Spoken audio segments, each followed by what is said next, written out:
धन्यवाद मान्यवर कि आपने मुझे सेंट्रल एक्साइज अमेंडमेंट बिल 2025 पर बोलने का अवसर दिया और साथ ही मैं आभार व्यक्त करता हूं अपनी पार्टी की मुखिया आदरणीय बहन कुमारी मायावती जी का भी।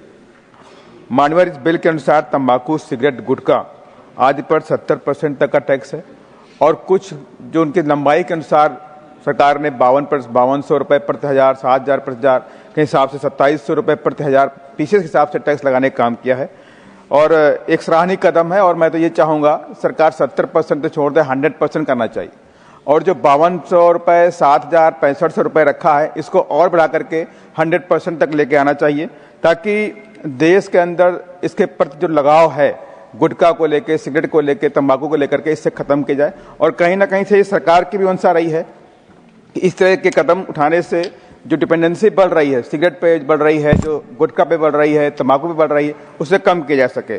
मानवर, हम सबको मालूम है कि एक बड़ा ही हानिकारक चीज है और उसकी वजह से देश के अंदर जितने भी पेशेंट कैंसर के बनते हैं हर साल, लगभग 15 लाख लोग कैंसर से प्रभावित होते हैं और उसमें से 15 लाख में भी 40% जो पॉपुलेशन है कैंसर पीड़ितों की, वो सिगरेट, तंबाकू और गुटखा से होती है, जिसमें ओरल है, लंग भी है, तमाम तरह के कैंसर और बनते हैं।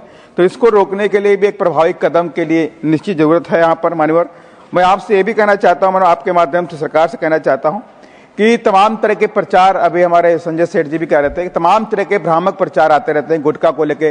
गुटखा कंपनी है लेकिन पान मसाला के नाम से प्रचार कर रही है, सेम चीज है, सेम सेगमेंट है। इस तरह के प्रचारों को रोका जाना चाहिए मान्यवर। साथ ही जो कई बार मैंने देखा भी है कि सरकार इसमें एक अवेयरनेस लाने के लिए कैंसर पेशेंट्स का भी इंटरव्यू दिखाती है टीवी के ऊपर कि गुटखा खाने से हमें प्रॉब्लम हो गई और मेरा परिवार बर्बाद हो गया। इस तरह की एक्टिविटी को बढ़ाना भी जाना चाहिए। और साथ ही मैं कुछ सुझाव भी देना चाहता हूं मान्यवर कि जितने भी हीरो हीरोइन इसका प्रचार करते हैं टोटली प्रतिबंधित किया जाना चाहिए कि सिगरेट, तंबाकू, पान मसाला, गुटखा का कोई भी हीरो हीरोइन इसका प्रचार प्रसार नहीं करेगा।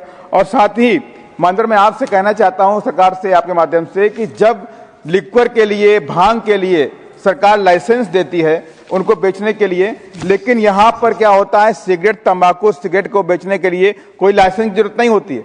अगर आप इस पर भी लाइसेंस की व्यवस्था कर दें कि सेंट्रल एक्साइज डिपार्टमेंट उनको लाइसेंस देगा तभी वो उसको बेच सकते हैं, अदरवाइज उसको नहीं बेच सकते। तो 100% इस पर जो हमारे प्रभावित हो रहे हैं लोग, युवा प्रभावित हो रहे हैं, बुजुर्ग प्रभावित हो रहे हैं, कैंसर जैसी बीमारियां हो रही हैं, उस पर काफी रोक लगने का भी काम करेंगे। और साथ ही मैं आपके माध्यम से सरकार से भी कहना चाहता हूं मान्यवर कि जो दुकानें आसपास हॉस्पिटल के आसपास में है, स्कूलों के आसपास में है, उनको पूर्णतया प्रतिबंधित करना चाहिए ताकि बच्चे उन दुकानों से दूर रह सकें। बच्चे निकलते हैं, गुटखा खा रहे हैं, सिगरेट पी रहे हैं, ये सब बंद होना चाहिए। कहीं ना कहीं से हमारे देश का जो नौजवान है, हमारे देश का आने वाला जो जनरेशन है, उससे प्रभावित ना हो सके।